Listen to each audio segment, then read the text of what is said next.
Aqui quem vos fala é Douglas Alemani, advogado, especialista em direito de trânsito. Mais um Pode Habilitar aqui se iniciando.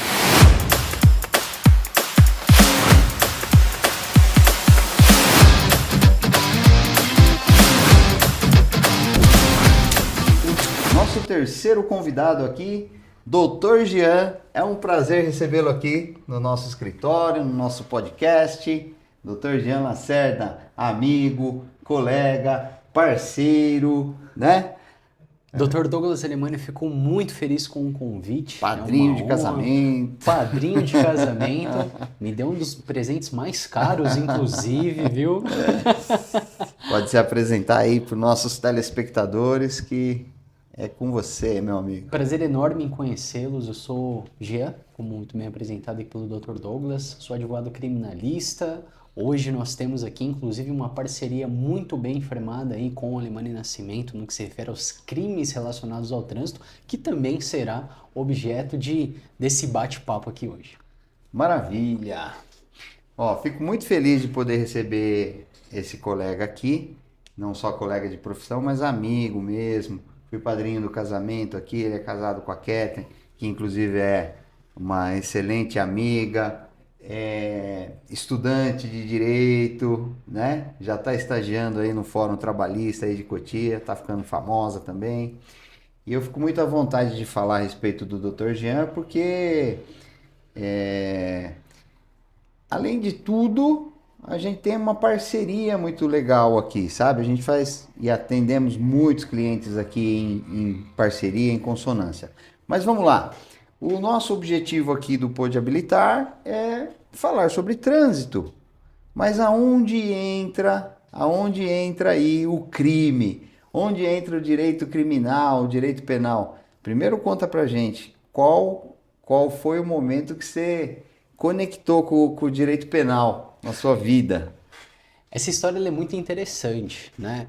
Aos 19 anos de idade eu trabalhei no Fórum de Cotia, juntamente com o Dr. Diógenes, juiz-diretor até então, à época, né? Posteriormente tive a oportunidade de trabalhar na Defensoria Pública e um pouquinho antes de me formar na faculdade eu fui aprovado na OAB. E foi justamente nesse momento que eu cheguei aqui no prédio do Dr. Douglas. Mas para fazer uma parceria em estágio, literalmente falando, com o Dr. Leandro, finado Dr. Leandro, o qual nós temos um respeito muito grande, vale se destacar. E ali foi o primeiro contato que eu tive com o Dr. Douglas, né? E eu era responsável pela parte civil do escritório até então, sempre tive essa paixão pelo direito criminal, mas até então eu seria o responsável de fato pela parte civil. Então, mas posteriormente, com a triste notícia do falecimento do Dr. Leandro, os clientes ficaram completamente desesperados e vieram até mim perguntar: doutor, você vai continuar com o processo, né? Pelo amor de Deus, ficaram preocupados. E ali, a partir de então, nós demos continuidade no trabalho que vinha sendo feito e desde aquele momento nós firmamos essa parceria no direito criminal e parceria essa que se estende até hoje, inclusive com diversos atendimentos em casos relacionados ao direito criminal decorrentes de casos de trânsito. Muito legal, gostei demais. Só contando rapidamente, né? O Dr. Leandro Matias, ele estudou com a gente, fez faculdade aí, terminamos juntos, né? Graduamos juntos. E ele era um criminalista, ele trabalhava no direito penal. E foi meu inquilino aqui do prédio, né? Montou o escritório, eu já exercia advocacia junto com ele em alguns casos.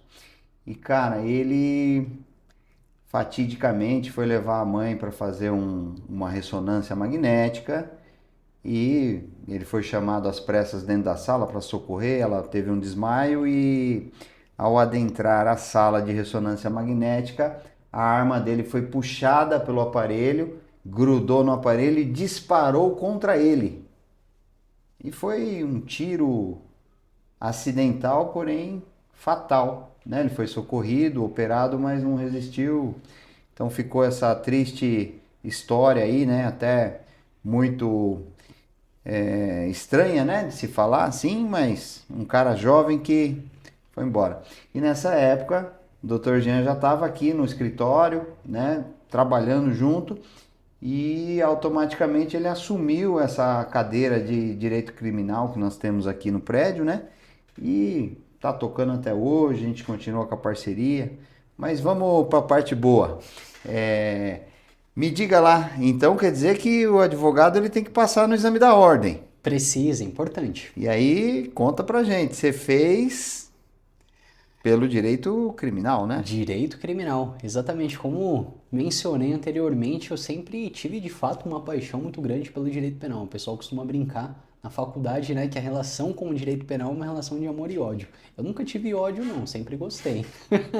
Sempre gostei bastante. Não à toa que eu optei, né, por fazer o direito penal na segunda fase do exame da ordem e graças a Deus obtive a aprovação. E doutor, o direito criminal, ele tem os crimes que são as tentativas contra a vida, né? E esses crimes, eles são julgados no tribunal do júri. Perfeito. Me diga uma coisa, como é o tribunal do júri? Eu sou suspeito para falar, Dr. Douglas é suspeito para falar também, mas nós somos apaixonados, né, pelo Tribunal do Júri. O Tribunal do Júri ele tem aquele quê a mais, né? O direito penal, o direito processual penal, ele é muito técnico, né? Quando nós lidamos com, entre aspas, crimes comuns, nós estamos lidando com um juiz singular, um juiz de direito, e ele observa a tecnicidade. O júri não. O júri, além de envolver, evidentemente, essa parte técnica, ele tem aquele apelo emocional. E que, diga-se de passagem, esse apelo emocional o Dr. Douglas Alemani sabe muito bem como trabalhar. O tribunal do júri é uma das minhas paixões. Eu sempre tive uma queda pelo júri. E a gente fez alguns, né? Já fizemos alguns juntos. E inclusive com absolvição, né? É um momento emocionante, porque o réu, o acusado ali, ele fica sabendo na hora, né? Do resultado, e é no próprio tribunal que se dá a notícia. Então, eu faço porque eu gosto mesmo, e o Dr. Jean é meu parceiro de júri, e a gente gosta de fazer, a gente procura estar sempre aprendendo mais, né? O nosso também, sempre fui fã dele, né? O Tomás Basso, nosso ex-ministro, ex-advogado, né? Que advogou de forma exemplar no Tribunal do Júri. Era um cara de uma retórica impressionante e realmente o que você falou, Tribunal do Júri é emoção, é convencimento. Aí fica parecido com aqueles filmes americanos, porque lá nos Estados Unidos todo e qualquer julgamento é decidido pelo júri. Aqui no Brasil, então, quem decide e que tipo de crime é julgado no Tribunal do Júri, doutor? Conta pra gente. Aqui no nosso país nós temos os crimes contra a vida, né? Então, homicídio, tentativa de homicídio, existe um rol previsto no Código Penal, que eu não vou ficar aqui falando para não dar uma aula de direito penal, mas existem alguns crimes específicos e dentre eles o mais conhecido é o homicídio, ou seja, quando uma pessoa atenta contra a vida da outra. Isso é muito interessante, Dr. Douglas, porque nós já fizemos inúmeros júris juntos, e dentre esses júris, os principais júris, as principais tentativas de homicídio, os principais homicídios, eles são decorrentes de acidentes de trânsito. Então, muitas das vezes as pessoas pensam, eu nunca vou precisar de um advogado criminalista. Mas aí eu lhe pergunto, você se estressa no trânsito? Quando você leva uma fechada, dá vontade de pegar e matar quem lhe fechou? Pois é. E é nessa situação, naquela violenta emoção, que muitas tragédias acontecem. Como diria nosso professor, vontade de matar, ainda bem que dá e passa. Porque no trânsito, quem nunca? Todo mundo tem um momento de vontade de matar. Você toma uma fechada, você toma uma buzinada, tem cara que acha que é guarda de trânsito, né? Ele quer te colocar um exemplo, porque a gente erra ao dirigir, né? A gente se distrai às vezes. E realmente, Vários júris a gente já fez aqui decorrentes de acidente ou brigas de trânsito. Um deles, inclusive, foi que o nosso cliente tentou contra a vida, né, do outro, porque brigaram e ele atirou no carro da vítima e o tiro transpassou o veículo e pegou aqui, ó. Ele alojou aqui na escápula da vítima. E esse foi um júri que nós fizemos com a presença, né, da vítima, porque foi um homicídio tentado. Exatamente. Esse caso foi muito interessante, doutor, até comentando sobre ele, porque aí entra a importância de uma atuação muito atenta por parte do advogado criminalista. Porque nesse caso, especificamente falando, até é interessante mencionar, é claro que nós não mencionaremos nomes aqui, mas a vítima, que figurava como vítima nesse caso, era nada mais, nada menos do que o filho de um sargento aposentado da Polícia Militar. Então, infelizmente, as investigações não correram da maneira como deveria acontecer, né? E isso acabou desencadeando diversos avanços processuais que até então não seriam esperados se nós não estivéssemos lidando com o filho de um sargento aposentado da Polícia Militar. Mas graças a Deus conseguimos absolver, demonstrar aquilo que de fato aconteceu e vencemos esse júri. Esse conseguimos absolver. Foi muito interessante. Para a gente não ficar falando só disso aqui, né? Eu queria trazer exatamente isso, porque o Pode Habilitar é um podcast do trânsito, mas eu sempre falo, os meus clientes chegam aqui e falam assim, doutor, mas eu estava só dirigindo. Quer dizer, as pessoas acham que dirigir é um lazer.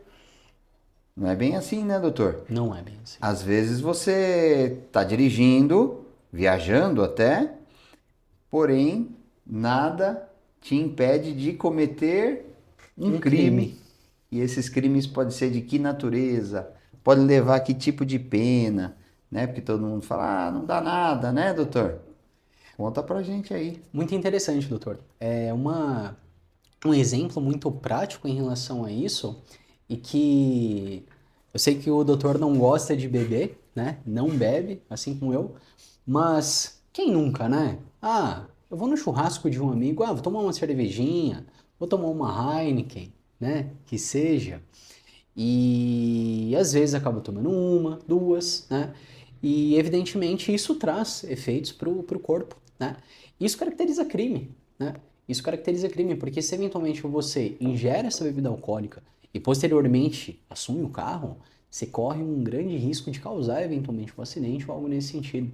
Então você se enquadra no crime de embriaguez ao volante. Isso traz diversas consequências, né? O doutor, recentemente a gente entrevistou aqui o Henrique, policial rodoviário, né? Ele foi patrulheiro da Polícia Rodoviária Estadual. E ele contou diversas abordagens aqui que ele fez, né? Então, qual a diferença entre você ser parado embriagado e tomar uma multa da questão de você ser preso numa blitz policial? Aonde está a diferença aí? Porque todo mundo pergunta, né? Ele falou aqui, não pode habilitar aqui na última vez.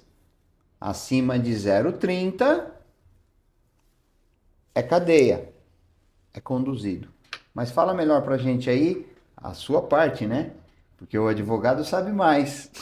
O policial só prende, joga lá e vai embora. Aí o trabalho da defesa fica pra gente, né, doutor? Exatamente. Conta lá pra gente, que é o que todo mundo quer saber. Isso é muito interessante. Eu acho que a gente pode até dar um exemplo prático, né, Sim. para ficar mais claro para o pessoal.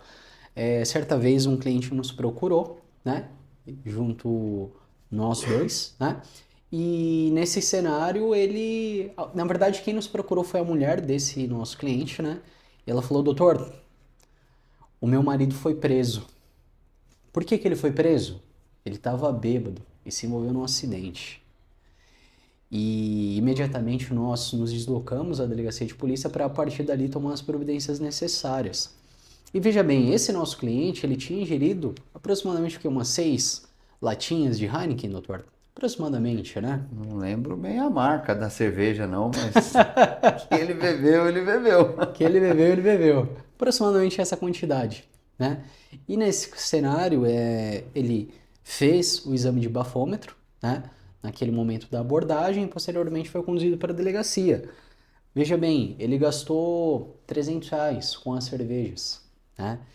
E esses R$ 300 para ele saíram muito caros, extremamente caros, porque além dele ter ingerido aquela bebida alcoólica, ele causou um acidente, né? E ele teve que arcar, evidentemente, com os custos decorrentes desse acidente. E aquelas 6 cervejas geraram nada mais, nada menos do que uma ação criminal para ele, que nunca tinha sequer pisado dentro de uma delegacia, né? Então, estimando aqui em custos, estimando aqui em dores de cabeça que de fato ele teve, pequenas 6 cervejas geraram ali um prejuízo de quase R$ 50.000 para ele, né? Então, as consequências elas vão muito mais além, Qu- né? Quanto? R$ 50.000, aproximadamente. Mas como que chega nesse número, doutor? É porque ali naquele caso ele teve que arcar com o acidente, ele teve que pagar eventuais remédios para a vítima, ele teve que pagar os honorários, que é importante para ele ter uma defesa que de fato possa trazer bons resultados para ele. Então, assim, uma conta que é bem pequenininha pode aumentar bastante.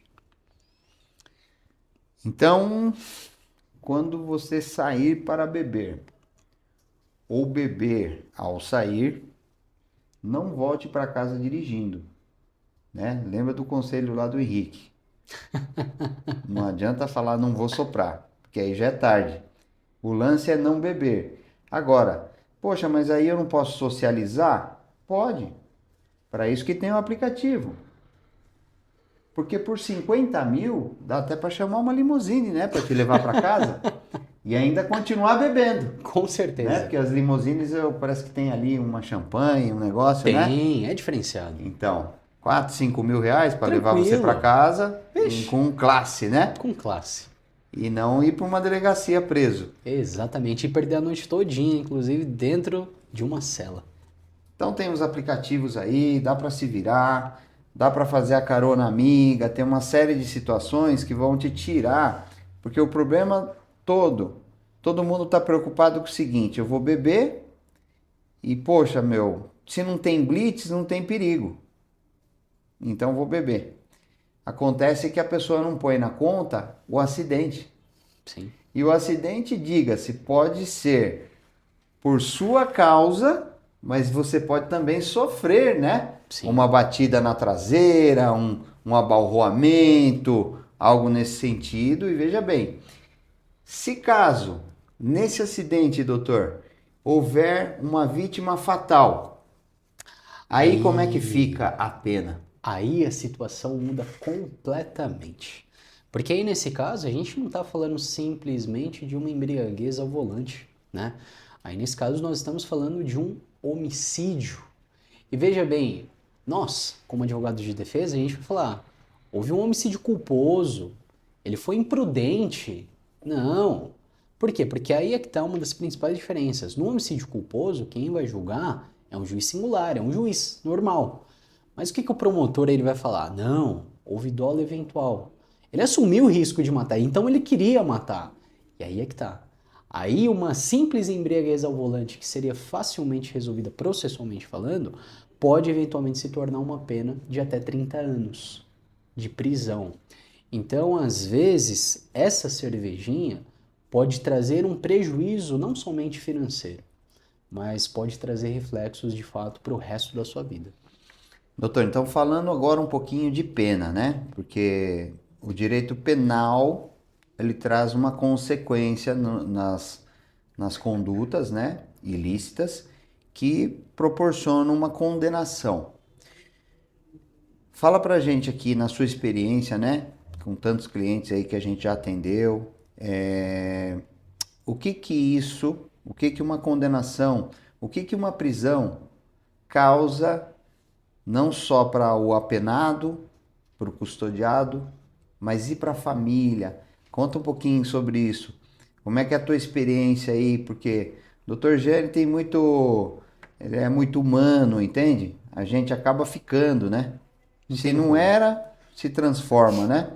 Num advogado mais humano, porque a gente tem contato direto com o preso, né? E tudo mais. Mas conta um pouquinho que impacto que isso causa na vida dos familiares. Essa é uma pergunta muito interessante, doutor, porque, veja bem, eu sempre costumo dizer para todos os clientes que nós atendemos, a pena, ela não se limita somente a quem terá de cumpri-la. Em regra, ela se estende para todos os demais envolvidos. Então, o núcleo familiar, de fato, ele será afetado. Então, se eu cometo um crime, quem vai cumprir a pena sou eu. Mas, inevitavelmente, a minha esposa será afetada, os meus filhos serão afetados, todos aqueles que de alguma forma dependem de mim serão afetados.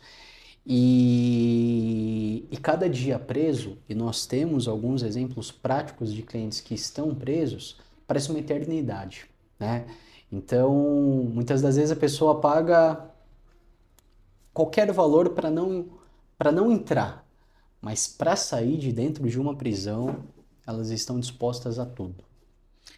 Então, doutor, é muito triste, né? A questão penal, até porque nosso sistema penitenciário aqui Terrível.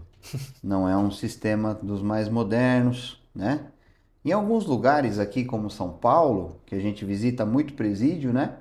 Até não tem uma situação tão degradante. Sim, É que a gente vai até o parlatório só, né? a gente não é lá A dentro. gente não vai exatamente lá no fundo, dentro da cela. Quando é delegacia, que tem cadeia em delegacia, a gente tem mais contato, né? A gente vai até a cela, de fato, mas realmente é degradante. Sim. E imagino em outros estados, né, onde fica mais precário, né? Então, não é só uma pena em prazo, né? Não, muito pelo contrário. Essa separação, né, essa segregação da sociedade é pesada demais, né?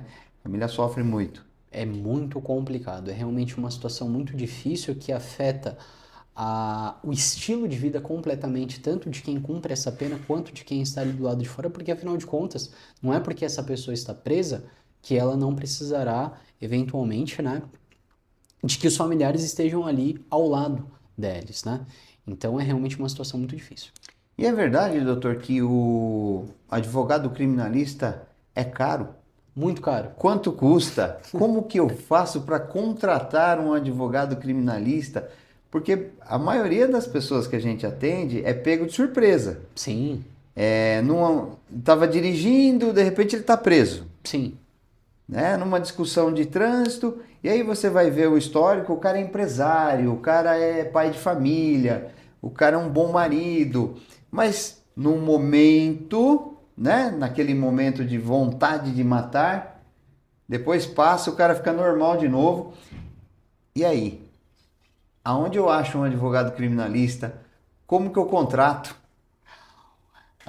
Bom, é muito importante, antes de mais nada, você contrate um advogado de sua confiança, um advogado que tenha especialidade naquela determinada área que será atendida. Não, é a mesma coisa do que se refere aos médicos, né? Não me contrate um cirurgião do coração para fazer uma cirurgia no cérebro.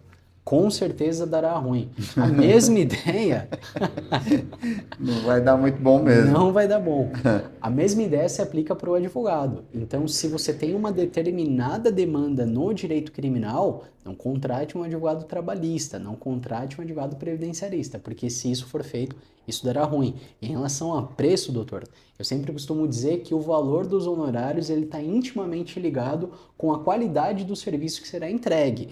Então, se você for contratar um advogado e estiver com um preço muito baixo, respire fundo, pense bem se de fato esse advogado é quem trará uma determinada solução para o seu problema, porque um advogado caro pode te trazer a solução, um advogado barato pode te custar o processo.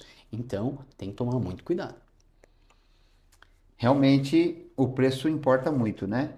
Determina a qualidade, às vezes, né, do que vai ser entregue. Lembrando que, no caso, é a sua liberdade que está em jogo, né? Uma condenação pode acabar com a sua vida, pode mudar todo o rumo da sua história. Então a gente tem que ter uma certa indicação, tem que ter uma boa conversa com o advogado, se inteirar do assunto, né? Procurar a ordem dos advogados para ver se não tem nenhuma representação contra, né? A gente ouve muito aqui, doutor, eu tô com um advogado aí, mas não tá resolvendo, né? Então, procure sempre se informar antes para não cair nessa roubada, né? É, Vamos falar um pouquinho aqui, porque a maioria dos nossos clientes são pessoas muito simples, né? Sim. São pessoas humildes, a gente parcela, né, os honorários, tudo, então tem tudo isso. Mas também temos clientes, como eu falei, muitos empresários que nos procuram, né? E aí, recentemente, a gente entrou no caso aí né? Podemos falar aqui da Ultrafarma, da Fast Shop. Conta um Podemos. pouquinho desse caso aí, doutor, que é um negócio grave, né? Que está acontecendo aí. Esse caso ele é muito interessante, né? Saiu inclusive nas mídias, né? Diversos jornais, inclusive jornais midiáticos, né? Estão noticiando isso. E a questão da Ultrafarma, né? Ela tem ganhado cada vez mais repercussão, né? E muitos auditores, né? Aqui do estado de São Paulo estão sendo investigados porque teoricamente faziam parte de um grupo criminoso que, mediante o recebimento de valores, fazia a concessão de eventualmente créditos tributários para determinadas empresas. E a mídia, é bem verdade falando, ela tem um peso muito forte, né? E isso, muitas das vezes, tecnicamente falando, processualmente falando, não é algo bom, porque não são poucos os casos que nós, como advogados criminalistas, já presenciamos de injustiças de fato sendo feitas, né? Porque às vezes o juiz, que é quem vai dar a canetada final, ele simplesmente acaba sendo pressionado por essas mídias sociais, por essas grandes redes de comunicação e acaba sentenciando, dando decisões que não são justas, dando decisões que não são lastreadas em provas, que realmente demonstrem se houve ou se não houve crime. Então nós assumimos esse caso aí como representantes de alguns dos réus nesses processos, né? E temos um árduo trabalho pela frente para demonstrar aquilo que de fato aconteceu. Quer dizer, então, que esse pessoal, vamos falar, os auditores, fiscais, né? Tem alguns analistas de sistema aí no meio, contadores, né? Esse pessoal está sendo acusado do quê, doutor? Esse pessoal está sendo acusado de um crime muito interessante, que é o crime de corrupção passiva, né? É como se essas pessoas servissem, né, como intermediadoras, né? Intermediadoras entre as empresas, ou seja, os empresários que se beneficiariam desses tributos, desses créditos tributários, e os auditores, que é quem faria esse serviço. E a mídia martela com força em cima disso. Só que sabe o que é interessante? Todos os processos, sem exceção, eles tramitam sob segredo de justiça. Então, esses grandes canais de comunicação, eles dão informações baseadas em achismos, porque sequer eles têm acesso de fato às informações que constam nesses processos. Então, isso é muito errado. Isso caracteriza, no meu ponto de vista, fake news, né? Notícias falsas, porque não há embasamento. Porque nós, como advogados, nós precisamos solicitar, né, acesso a esses processos, para que dessa forma nós saibamos aquilo que está lá. Os jornalistas não, eles não são advogados, eles não são partes, eles não são o juiz, o Ministério Público, então eles não sabem aquilo que de fato está acontecendo. Mas mesmo assim, eles simplesmente vão lá e veiculam múltiplas informações que não são lastreadas em fundamentos verídicos. Podemos dizer então que o advogado, o advogado de defesa, ele trabalha mais. Ele trabalha mais que a promotoria, porque haja vista que você tá tão magrinho assim, né? Porque tá comendo pouco, não tá tendo tempo de almoçar. Nem de Quer dormir. dizer, a gente tem que primeiro combater os fake news, Exato, diga-se, né? Falsas notícias, exato. para trabalhar um convencimento do qual o promotor, porque o promotor ele tá ali para acusar, né? Seja como for, ele tem que provar, mas ele tem o condom de acusar. E o advogado de defesa, além de defender, ele tem que ainda Preservar a imagem do cliente. trabalhar a imagem. É uma situação muito delicada e esse seu comentário, doutora, me chamou a atenção pelo seguinte motivo. Eu já trabalhei do outro lado, né? Então eu sei de que forma o promotor trabalha, eu sei de que forma o Como magistrado assim? Você já trabalha. praticou algum crime? Não, muito pelo contrário. Conta direito essa história, senão o pessoal vai ficar achando que você era criminoso. Será? Eu já trabalhei com o Ministério Público, já trabalhei com o juiz, então sei de que forma eles atuam e sei de que forma eles trabalham. Eu costumo dizer que para acusar é muito mais fácil. É realmente muito mais fácil, mas para defender é realmente muito trabalhoso. Quer dizer, então, que você trabalhou lá na promotoria, né?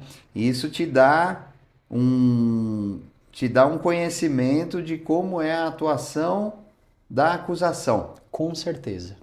Te dá uma chance muito maior de defender tecnicamente nossos clientes aqui, não é isso? Com certeza. Isso ajuda demais, né, doutor? Sem sombra de dúvidas. Apesar dessa cara de jovem, né? Recém-casado e tudo mais, muito bem casado. Muito bem casado. Inclusive apareceu lá em casa esses dias, viu? Disse que tô passando aqui por perto e tal. Eu falei, vem pra cá, chega aqui. Aí chegou lá, fizemos um lanche, né? Aí a Catherine também foi muito legal, foi uma surpresa boa. E apesar dessa cara de jovem aqui, já trabalhou lá na promotoria. Então isso dá a gente sempre quando a gente vai atender um cliente aí, né? Porque os nossos clientes eles chegam sempre muito desesperados. Diga-se, né? Desespero é falta de esperança. E a gente tem o papel primordial, nosso papel fundamental é não só oferecer uma boa defesa, um bom trabalho, cobrar um honorário justo, mas também fazer um trabalho psicológico, psicossocial com o cliente, não é? Com certeza. Então, o Dr. G é muito bom nisso aí. Pode contar pra gente aí como é que é. Isso é Abraça, abraça, né? conforta. Isso é muito interessante realmente, porque nós, como advogados, né, a gente aprendeu que aquilo que nós estudamos ao longo dos 5 anos na graduação não é suficiente, né?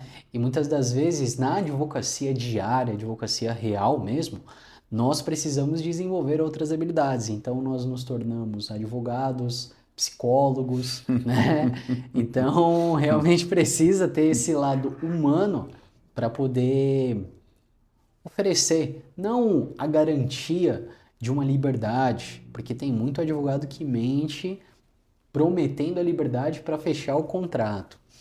Mas nós estamos aqui, evidentemente, para trazer possibilidades jurídicas que de fato sejam condizentes com o caso daquela determinada pessoa. Exatamente. Quer dizer, não é prometendo liberdade que você fecha contratos, né? E sim garantindo que vai fazer um excelente trabalho de defesa, com conhecimento técnico, né? Com outras habilidades. Mas eu diversas vezes já peguei o Dr. Jean aí abraçando as clientes ou os clientes, né? Independente do sexo.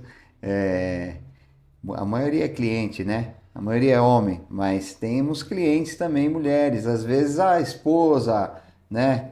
A mãe, vem muita mãe, né? Muita mãe. E a mãezinha, coitada, chega aqui, meu filho tá preso, o que que eu faço?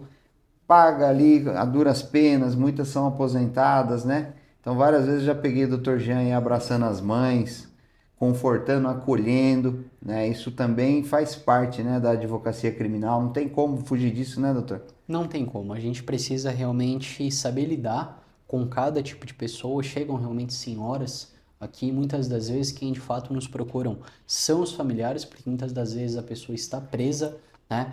Então, às vezes até uma curiosidade interessante, quem que contrata o advogado criminalista? Nem sempre é o próprio preso. Na maioria das vezes são familiares. Então é a mãe daquela determinada pessoa, é a esposa, é o marido, quando nós estamos falando de uma determinada mulher. Então é muito importante que nós sejamos transparentes em relação às possibilidades processuais, mas que também nós tenhamos esse lado humano, né? O que é indispensável nessa advocacia criminal. E é legal também a gente não deixar de falar a respeito de um assunto que muita gente questiona, né? Fala, você, quando a gente fala que é criminalista, o pessoal já logo meio que arrepia, né? Fala, nossa, você trabalha defendendo o bandido, defendendo o crime. Então, primeira coisa que eu gostaria de falar, depois o doutor já vai florear esse assunto. Aqui a gente não defende o pecado, né? A gente defende o pecador. Então, traduz isso aí pra gente, doutor, para Essa, quebrar essa... essa sua frase ela é muito interessante. Em todas as reuniões, quando nós estamos conversando com determinados clientes, o Dr. Douglas sempre fala isso. E é muito importante a gente diferenciar isso. Por quê? Porque nós não estamos, na qualidade de advogado criminalistas, defendendo o crime praticado. Se a pessoa roubou, se a pessoa matou, isso é errado. Isso é errado e que, Ponto. portanto, ela tem que responder por aquilo.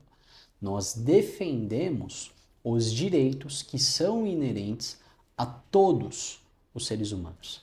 E como apontado por nós desde o início dessa reunião, nós, todos nós, estamos sujeitos a eventualmente precisar de um advogado criminalista. Um exemplo prático foi o júri que nós fizemos decorrentes daquele acidente de trânsito com o rapaz que nós conseguimos soltá-lo, né? Então, todos nós, em um momento de estresse, em um momento de raiva, em um caso de trânsito, estamos sujeitos a praticar um determinado crime. E nós, como criminalistas, não somos concordes com o crime praticado, mas nós somos concordes no sentido de que essa pessoa que cometeu o crime tem os seus direitos preservados. O direito de uma defesa justa, uma defesa técnica, ampla e profunda. Perfeito. Nossa, foi assim perfeito na sua explanação e eu sei que não é com o podcast que a gente vai tirar a dúvida de todo mundo, né? Mas é um assunto tão relevante porque é o que você acabou de dizer. Qualquer um de nós, a qualquer momento do dia ou da noite, numa saidinha, pode cometer um crime, Sem sombra de dúvidas. né? Então tem cliente que briga em casa, às vezes, com a esposa, né? Exato. Sai bêbado e comete um atropelamento. E aí?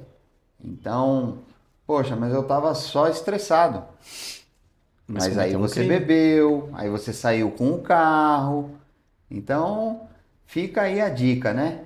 Brigou com a esposa, ou melhor, concorde com tudo e seja feliz. Assim não tem briga, né, doutor? Você acabou de casar, aí você sabe bem como é que é. Esse é o lema. Então, a gente tem que ir em casa, tem que Relaxa. relaxa, Respira concorda com fundo. tudo.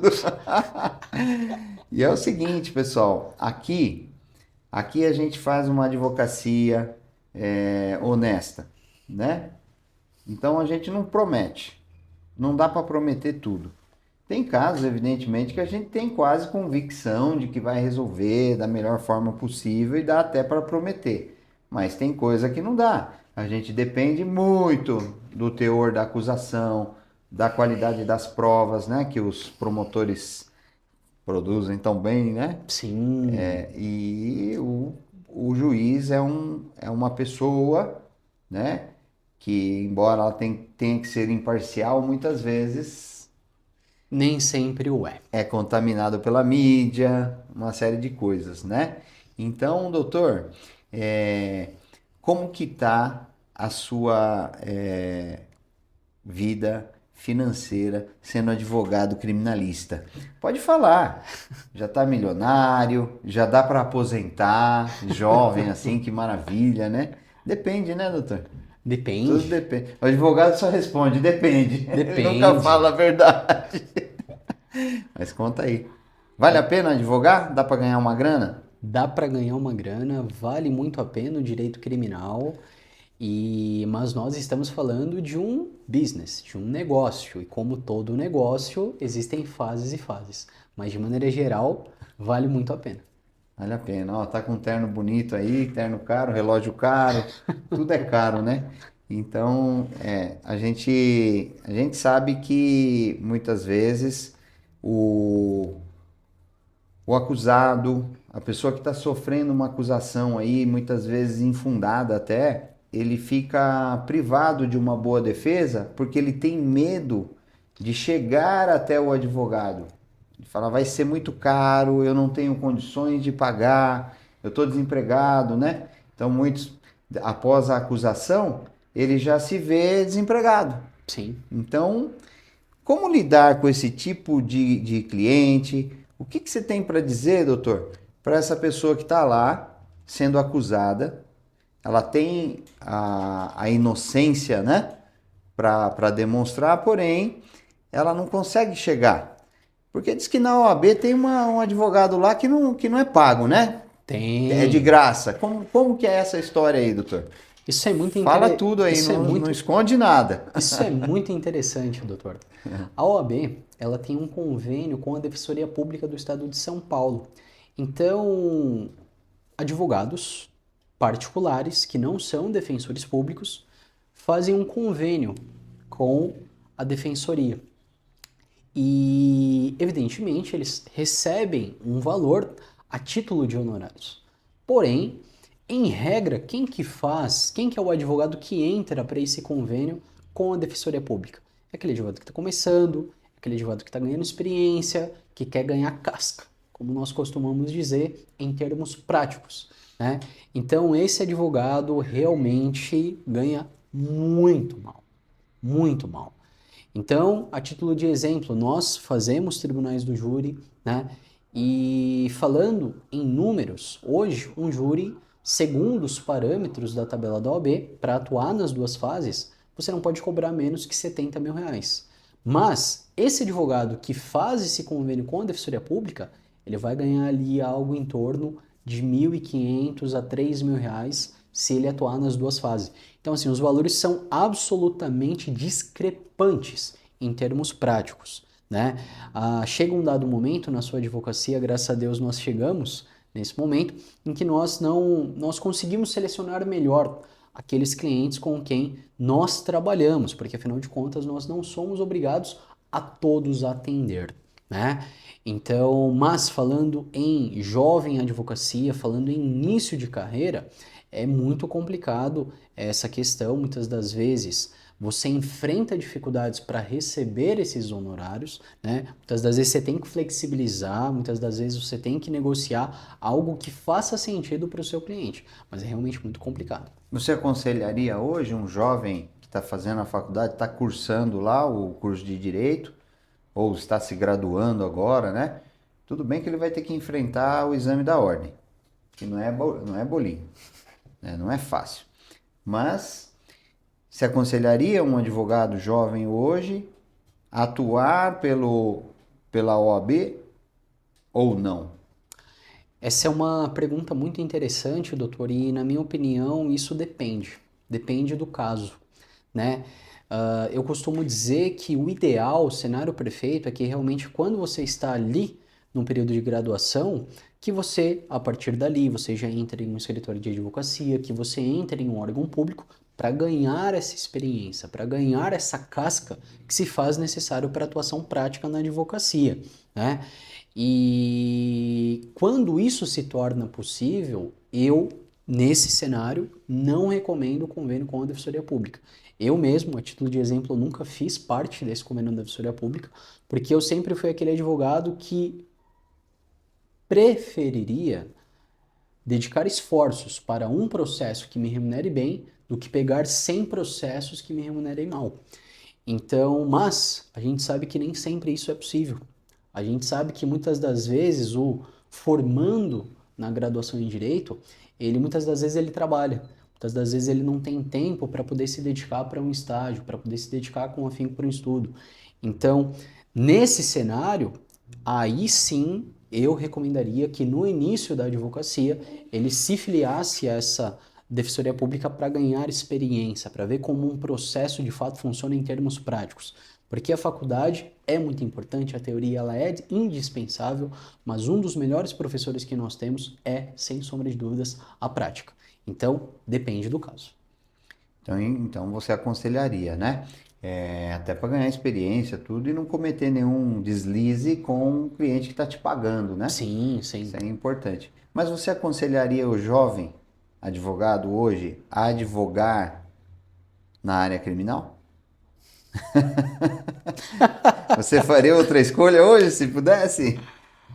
Eu costumo dizer que o criminal, ele me trouxe para o criminal por ele mesmo, né? Muitas das vezes, se eu disser que nós não pretendíamos eventualmente trabalhar em outras áreas do direito, seria hipocrisia da minha parte, porque afinal de contas, o direito ele é muito amplo, né? E ele possui diversas áreas que eventualmente o advogado pode se especializar e trabalhar com afinco, né?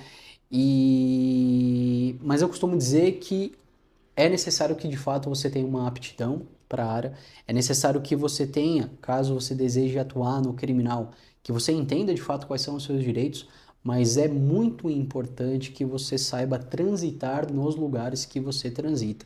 Saber os seus direitos, mas saber como respeitar o direito do outro também. Não entrar dentro de uma delegacia pensando que você é advogado e que, portanto, todo mundo lhe deve respeito e obediência. Então, é muito importante essa política, digamos assim, em termos práticos na advocacia criminal. E nem todos têm essa aptidão. Boa educação e respeito é bem aceito em todo lugar, né? Não custa nada. Bom, estamos chegando ao fim desse super bate-papo. Foi muito rápido, né? O tempo é muito curto, né? Mas fica sempre, nossa, um gostinho de quero mais. O primeiro lá, que foi o Henrique, todo mundo já me mandou mensagem, chama ele de novo, tal. Aí o Sérgio saiu que veio aqui, putz, também deu um show aí, um cara super sucesso, né? E aí ficou também um gostinho de quero mais, ele super adorou aí a entrevista, que acaba sendo um bate-papo, mas pô, aqui eu vou falar uma coisa com toda certeza. Ficou muita história para contar, né? A gente mesmo tem algumas aí interessantes que a gente vai contar na próxima.